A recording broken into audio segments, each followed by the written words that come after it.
नमस्कार, बहुत स्वागत है आपका न्यूज 18 के डिजिटल प्लेटफॉर्म पर। मैं हूं आपके साथ अंशिका पाठक।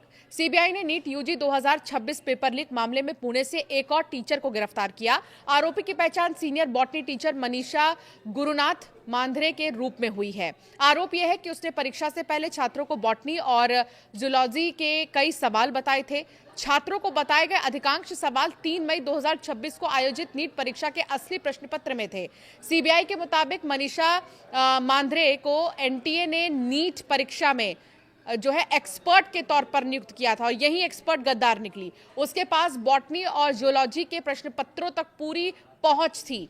जांच एजेंसी के अनुसार अप्रैल 2026 में आरोपी टीचर ने पुणे की ही रहने वाली मनीषा वाघमारे के जरिए नीट अभ्यर्थियों को जुटाया।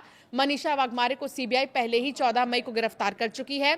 सीबीआई का दावा यह है कि मांद्रे ने अपने पुणे स्थित घर पर स्पेशल कोचिंग क्लास चलाई। इन क्लास में उन्होंने बॉटनी और जूलॉजी के कई सवाल छात्रों को समझाए, नोटबुक में लिखवाए और किताबों में मार्क करवाए हैं। सीबीआई ने अब तक इस मामले में दिल्ली, जयपुर, गुरुग्राम, नासिक, पुणे और जो अहिल्यानगर है यहां से 9 आरोपियों को गिरफ्तार किया है। इनमें से 5 आरोपियों को कोर्ट में पेश किया जा चुका है। 7 दिन की पुलिस रिमांड ले ली गई है। तो वहीं गुरुवार को गिरफ्तार 2 अन्य आरोपियों को पुणे कोर्ट से ट्रांजिट रिमांड पर दिल्ली लाया गया। उन्हें दिल्ली की अदालत में पेश किया जा रहा है। पिछले 24 घंटे में सीबीआई ने देश भर में 6 स्थानों पर छापेमारी की। कार्रवाई में कई अहम दस्तावेज, लैपटॉप, बैंक स्टेटमेंट और मोबाइल फोन जब्त किए गए। एजेंसी अब इनकी फॉरेंसिक और डिजिटल जांच कर रही है। नीट यूजी पेपर लीक होने के बाद national student union of India NSUI के सदस्यों ने नेशनल टेस्टिंग एजेंसी के बाहर विरोध प्रदर्शन किया। एनटीए पर बैन लगाने की मांग कर रहे हैं। हाथों में पोस्टर लिए, बैनर लिए, पार्टी के झंडे लिए यहां पर जो है कार्यकर्ता पहुंचे और 3 मूर्ति सर्कल से शिक्षा मंत्री के आवास की ओर विरोध मार्च निकाला, लेकिन पुलिस ने उन्हें रोक दिया। एनएसयूआई के कार्यकर्ता चेन ताला लेकर पहुंचे थे। इन लोगों ने शिक्षा मंत्री धर्मेंद्र प्रधान के घर के बाहर भी हंगामा किया, जहां इन लोगों ने नकली नोट उड़ाए। पुलिस ने यूथ कांग्रेस अध्यक्ष को हिरासत में ले लिया है और इधर यूनाइटेड डॉक्टर फ्रंट यूडीएफ ने NEET UG 2026 paper leak exam cancel होने के मामले में नेशनल टेस्टिंग एजेंसी को भंग करने की मांग करते हुए सुप्रीम कोर्ट में याचिका दायर की है। एडवोकेट ऑन रिकॉर्ड रितु रेनीवाल और एडवोकेट महेंद्र कुमावत ने याचिका दायर की है। इसमें एक रिट जारी करते हुए केंद्र सरकार को निर्देश देने की मांग की गई है कि वो एनटीए को भंग कर दे। उसकी जगह संसद द्वारा पारित कानून के माध्यम से नेशनल टेस्टिंग बॉडी बनाई जाए। याचिका में एक ऐसी समिति गठित करने की भी मांग की गई है जिसकी निगरानी अदालत करे।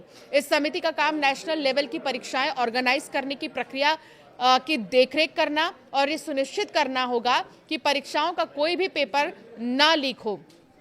प्रदर्शनकारी यूथ कांग्रेस ने आरोप लगाया कि बीजेपी के नेतृत्व वाली एनडीए सरकार के शासन में ही शिक्षा व्यवस्था पूरी तरह से चरमरा गई है। पिछले 12 साल में लगभग 89 परीक्षाओं के पेपर लीक हो चुके हैं और खुद नीट एग्जाम के पेपर भी 4 बार लीक हो चुके हैं।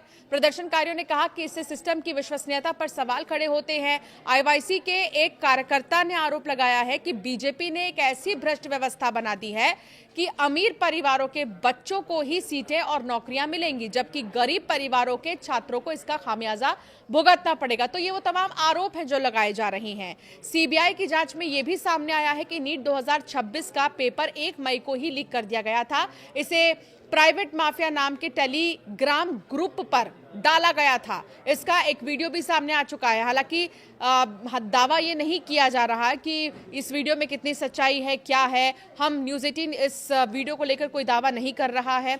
फिलहाल आपको बता दें कि नीट का लीक हुआ पेपर कई सारे सवालों के घेरे में है। टेलीग्राम ग्रुप पर 1 मई की रात करीब 11:30 बजे कहा जा रहा है कि पीडीएफ डाला गया था। तो कुछ ऐसे एप्लीकेशन हैं जिनका इस्तेमाल किया गया था पूरे चेन को बरकरार रखने के लिए। इसकी पड़ताल करने के लिए नीट के तमाम जितने भी जुड़े हुए लोग हैं उनसे पूछताछ की जा रही है। नीट यूजी परीक्षा ऑनलाइन होगी, अब शिक्षा मंत्री ने यह साफ तौर पर कह दिया है। केंद्रीय शिक्षा मंत्री धर्मेंद्र प्रधान ने शुक्रवार को इसका ऐलान किया।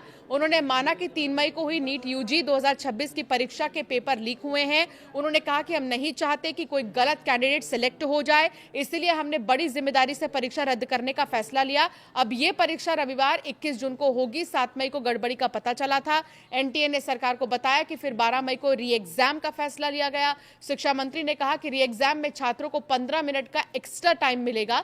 छात्र री एग्जाम में अपनी पसंद का सेंटर चुन पाएंगे। इससे पहले 3 मई को यह एग्जाम देश के 551 और विदेशों के 14 शहरों में हुआ था।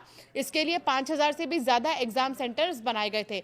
कुल मिलाकर धर्मेंद्र प्रधान की तरफ से ये कह दिया गया है कि इस पूरे मामले की तह तक जाएंगे। सीबीआई इस पूरे मामले की तह तक जाकर जांच करेगी कि कौन कौन जुड़ा है। अब तक 7 लोगों से भी ज्यादा लोगों की गिरफ्तारी हो चुकी है इस मामले में। और सबसे बड़ी बात ये कि जो एक्सपर्ट है वो भी इसमें शामिल है और इसी को लेकर सवाल खड़े हो रहे हैं। हालांकि ये जानना बहुत जरूरी है आखिर ये नेक्सस कहां तक फैला हुआ है। और अब ये राहत की बात है कि धीरे धीरे कई सारे चेहरे सामने आ रहे हैं, तो उनसे ये पता लगाया जा रहा है कि कैसे ये लोग एक दूसरे से बात करते थे और पीडीएफ जो है फॉरवर्ड करते थे। दूसरी तरफ सीबीआई की कार्रवाई भी जारी है।